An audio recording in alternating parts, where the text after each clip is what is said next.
Hello and welcome to Dungeon Master Reacts.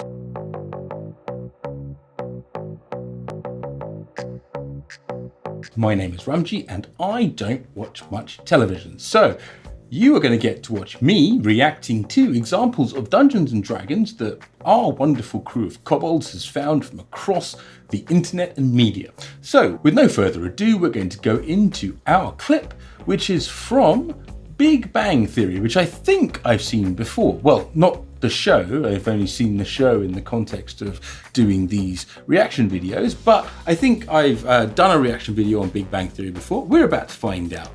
The entrance to the dungeon is a moss-covered door. You manage to open it, only to find yourself face-to-face with a hideous, foul-smelling, moss-covered ogre. I say, hey, Ma, what's for dinner?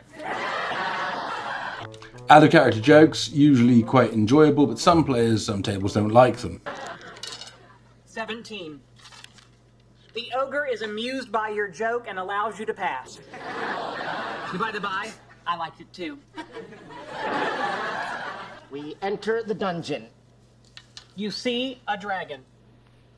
Really? So we're playing Dungeons and Dragons and we walk into a dungeon and see a dragon? I mean, it's on the label. Gentlemen, please focus. You're facing a fire-breathing dragon. I don't know if I want to play anymore. Because you don't have a girlfriend? Well, good lord. That becomes a reason not to play Dungeons and Dragons. This game's in serious trouble.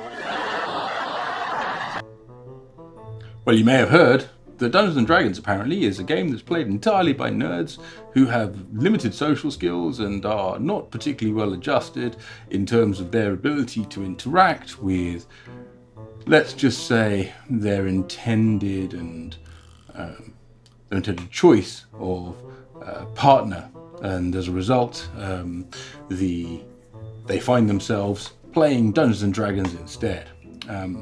This is a trope that's been around an awfully long time. It is patently false, but it's going to be around for a while longer. Right, some more Bang Theory. Continuing on that thread. A Christmas gift? You know I don't enjoy Christmas. Would you just look inside? Oh, a scroll. I like scrolls. They're my third favorite system of transmitting the written word, after stone tablets and skywriting. I did, in fact, wonder what his first two were, so thank you for illuminating me. Your quest begins in a secret northern village of elves who have all been massacred. I like where this is headed. Your task is to rescue their leader from a dungeon of ogres. Oh, that's a saucy twist. That leader's name, Santa Claus. But no. It's actually ho, ho, ho, but you'll get the hang of it.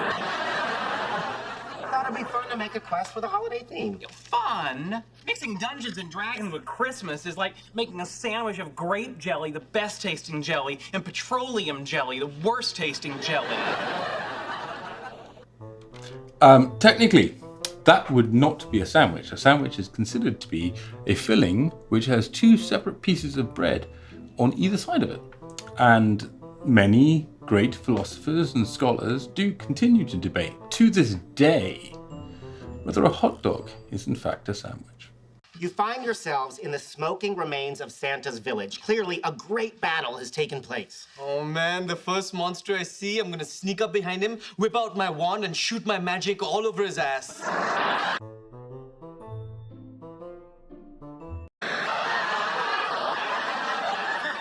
Do you hear yourself when you say these things? Okay, there are ogre tracks and a trail of broken candy canes in the snow. And Howard, what do? I follow the ogre tracks, checking for secret doors along the way. And you discover a secret door leading to a dark corridor. Okay, guys, let's make a plan. Spellcasters in the back, warriors in the front. Screw that noise, I'm going in. Hang on, Santa, I'm coming for you. Leroy Jenkins. For those of you who aren't aware who Leroy Jenkins is, for many people of a certain generation who are playing a game called World of Warcraft, it may be familiar to some of you, there was a raid that Basically, a raid is where a group of players get together in order to band together into a larger group to attack what is often called a raid boss. It's a big monster that's hard to pull down, sort of like with a smaller group. And so the game that's normally predicated on 4 or 5 people in a party, actually all of a sudden you have 20 or 30 people getting ready, and they involve intense amounts of preparation. People will often, practice and get prepared and will work out different roles, and some people will be dedicated healers. You'll have main tanks, off tanks, an entire set of stratagems and battle tactics get developed. Well, all of these tactics were for naught because of a player who was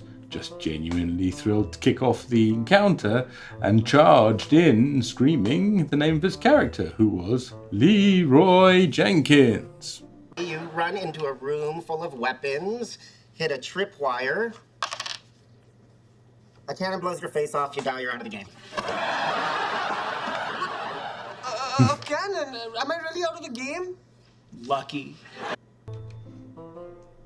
I mean, that is the ultimate fate of almost all Leroy Jenkins. Come on, moving on. Wait, doesn't anyone have a rod of resurrection? Because if you've got one, I need it bad. Get you with your rod and give it to me. Yeah, okay, alright, okay, it's a bit too... Okay, you need to say... I mean, as jokes go, that's sort of obvious and a little bit sort of crap, honestly. Come on.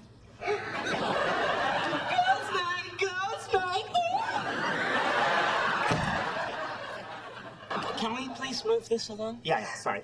You come to the end of the tunnel and find a large chest. What do? And Howard, do not say, I feel up the large chest. I walk up to the large chest, bury my face in it, and go. I open the chest. It's locked, but suddenly the door behind you slams shut, and now the walls of the room start closing in. That's not good. My character and I both have claustrophobia. See, normally you'd make people do a perception check or something else, especially if they were a thief class or a ranger perhaps, or had some form of enhanced senses, such as the ones that elves have, that will allow them to detect traps or understand there's something going on here. At the end of the day, unless they're a level 1 party, in general you tend to give adventurers a little bit of leeway, the fact that they have, well, they've been adventuring before, and so, perhaps if there's an obvious chest in the middle of a room, then, hey, that's not how you would keep your stuff at your house, is it? So, why do you think this person's kept it that way here?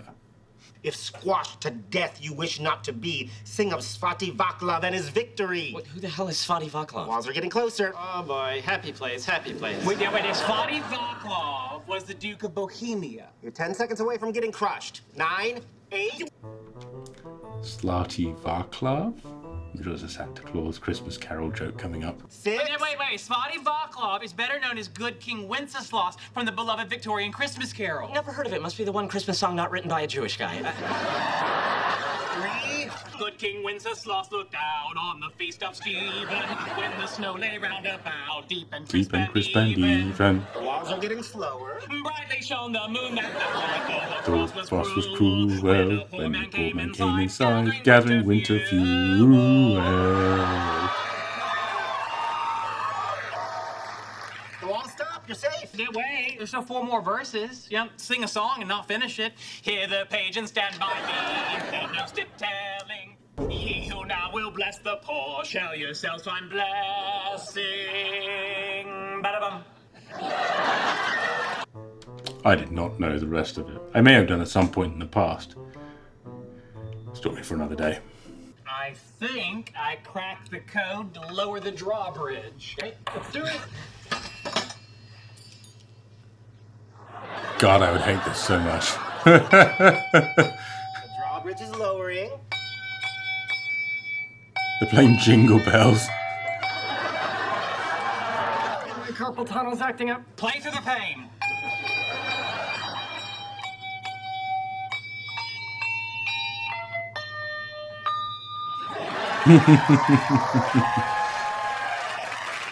You did it, the drawbridge is down. Jolly old Saint Nick, we meet again. Yeah, I believe the last time we spoke was in the Baybrook Mall in Galveston, Texas, when I was 5 years old. Isn't that right? and you asked me what I wanted for Christmas, and I told you my pop-pop, because that was the year my grandfather died. This is weird, right? Pop-pop was the only one in my family who No encouraged intense. me to pursue science. But you didn't bring him back, did you? No, instead I got Lincoln logs. You can build a lot of neat things out of Lincoln logs, but Pop-Pop ain't one of them. And now you're here asking me for something to save you. I take the skeleton key and I toss it into the chasm, and on the way out I give Santa a swift kick in his bowl full of jelly. Well, sometimes the session doesn't quite go how you planned it to. Well, that's all from DM Reacts. Thank you very much for those of you who tuned in to watch us watch a few things. We'll be back soon with a new show. And in the meanwhile, take a moment, hit subscribe, hit the little bell button, do us a favor, watch the show a few times. If you've got some time, maybe go and look at some of the other amazing content that we've put out on Dragon T4C. And if you want to check out our website, go to dragont4c.com. We've got an entire website where you can see all of our content brought together right there for you. Thanks very much. I'll see you next time.